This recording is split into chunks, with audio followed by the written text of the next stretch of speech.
Good day, tourists! Today is April 16 at samahan nyo kami na pumunta ng Ilocos. Ayan, nag-stop over muna kami dito sa Pangasinan upang kumain ng dinner. So, after dinner, syempre, tuloy ulit ang travel going to Ilocos Norte. And from Ilocos Norte, bababa kami ng Ilocos Sur. And syempre, pagdating namin sa ARC ng Ilocos Norte, hindi mawawala ang pictures and video take. And nag-early breakfast kami, 5 a.m. dito sa San Roque, Paway. So yan, tanong-tanong muna kami kung ano ang kanilang specialty. And pinili namin yung Hungarian sauce. Then, quick briefing lang about sa aming trip and tuloy ulit ang aming travel. Then, ang first destination namin is St. Augustine Paway Church. Then, from San Roque, 15 minutes travel going to St. Augustine Paway Church. Short information lang dito sa St. Augustine Church or also known as Paway Church. It is a UNESCO World Heritage Site located in Paway, Ilocos Norte, Philippines. It was built in the 17th century by Augustinian friars. Wala ito sa unique architectural design. Gawa ito sa coral stone and bricks. The church is a stunning example of earthquake Baroque architecture designed to withstand the frequent earthquakes in the region. Its facade features intricate details and ornate designs showcasing a blend of Spanish, Chinese, and Filipino influences. After quick information, nag-video taking muna kami ng aming TikTok and naghahanap kami ng magandang spot for picture taking. Syempre, hindi mawawala ang aura doon, aura dito, aura kahit saan, kahit na may jet lag pa. Then, while waiting sa aming mga kasama, vinidyohan ko muna tong place. Yan, kung makikita nyo, merong kainan, merong mga bilihan ng snacks, ng food dito sa paligid ng church.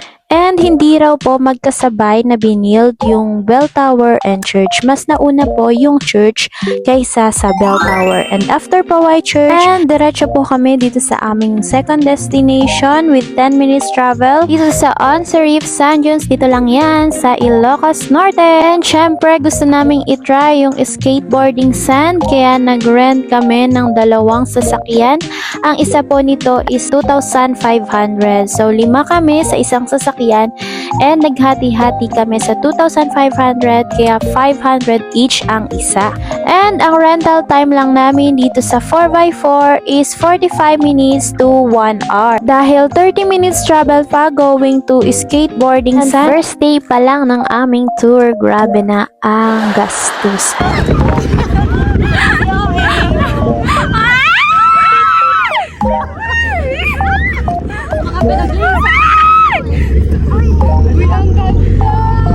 Pero hindi ata unwind yung nangyari sa amin dito kasi super nalasog ang aming mga katawan. And nag-stop muna kami dito sa tabing dagat para kumuha ng pictures and video. And sabi ni Kuya Jan, kumaway-kaway lang kami, kunwari kami ay masaya. Pero sobrang saya and sobrang sulit ng 500 pesos mo. Kapalit ng experience and unforgettable moments with your family and friends.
And of course, after ng malasog-lasog at mahaba-habang travel, finally nakarating na kami dito sa sand skating na highlights dito sa Ilocos. And dahil kasama itong binayaran sa package, isa-isa kami nag-try. And sobrang saya nga naman dahil parang nahihilang aming inner child. Naks!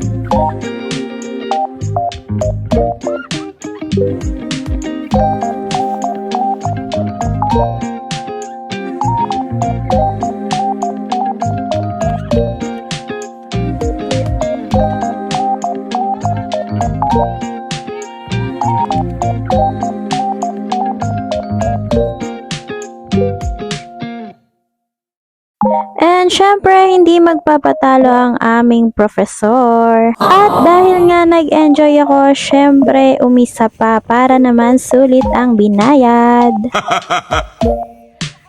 8:40 na nang natapos kami dito sa Sand Dunes at ngayon pabalik na kami sa entrance kung saan naghihintay ang aming mga service. And diretso na kami sa aming third destination which is the Malacanang of the North. Wow! At ayan nga, katakam-takam ang aming mga nakikita. Isa ito sa pinagmamalaki ng Ilocos Norte, ang Ilocos Empanada.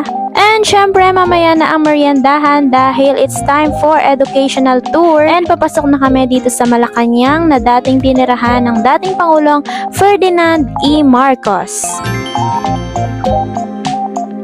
Malacanang of the North was built to accommodate the Marcoses during their visits to Ilocos region. The mansion is known for its distinct architectural style, blending modernist and traditional Filipino elements. It features spacious rooms, elegant furniture, and intricate details, reflecting the opulence of the Marcos era.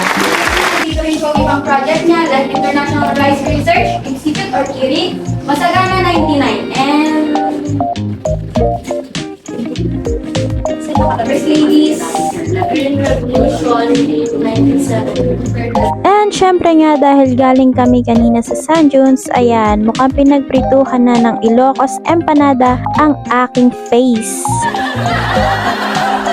So, ayan yung veranda ng mansion. Kitang-kita mo yung lake. Wow! And syempre, yung mga green grass and mga puno na nagpo-produce ng fresh air. So, yan siya, di ba? Oh my God.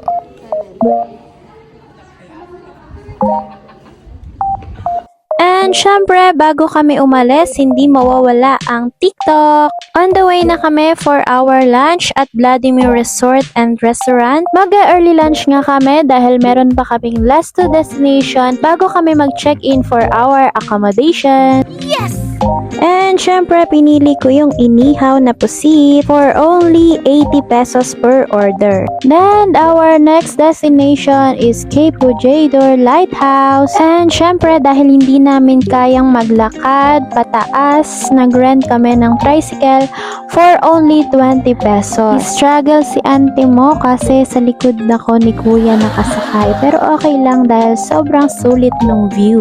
Wow! And finally, nakarating na kami dito sa taas at konting hagdan lang para makapunta doon sa mismong lighthouse. And sobrang init pero okay lang dahil sulit naman sa aming mga experience, lalong higit sa aming mga nakikita.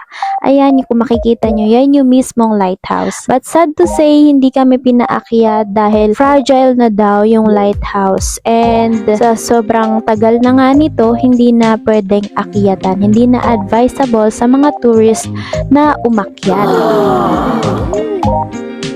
Kaya ayan, nag-take na lang kami ng aming mandatory TikTok video dito sa may hagdan papunta sa lighthouse. And syempre, hindi mawawala ang picture taking. And kung alam nyo yung trending sa TikTok na may buwal-buwal, yan yung ginagawa namin. Hindi nga lang kami makapag straight line kasi hagdan. So yan. And on the way na kami sa aming last destination for today, which is Patapat Viaduct or Patapat Bridge. It connects the Maharlika Highway from Ilocos Region to Cagayan Valley. And napakaganda ng view, hindi ko lang na-videohan kasi sobrang nagmamadali na akong bumaba. And syempre, mabilisan lang din dahil wala namang parking dito sa bridge. And sa mismong bridge kami, nag-park ng sasakyan.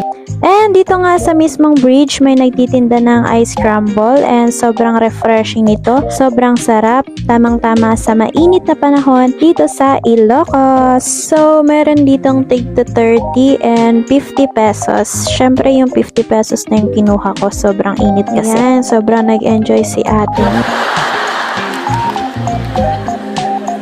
Sige girl, ubusin mo yan. And syempre bago umalis, hindi mawawala ang mandatory TikTok. And papunta na kami sa Blue Lagoon in Pagudpud kung saan dun kami magche-check-in para makapag-rest. And finally, nandito na kami. Thank you for watching. Wait for part 2. Bye!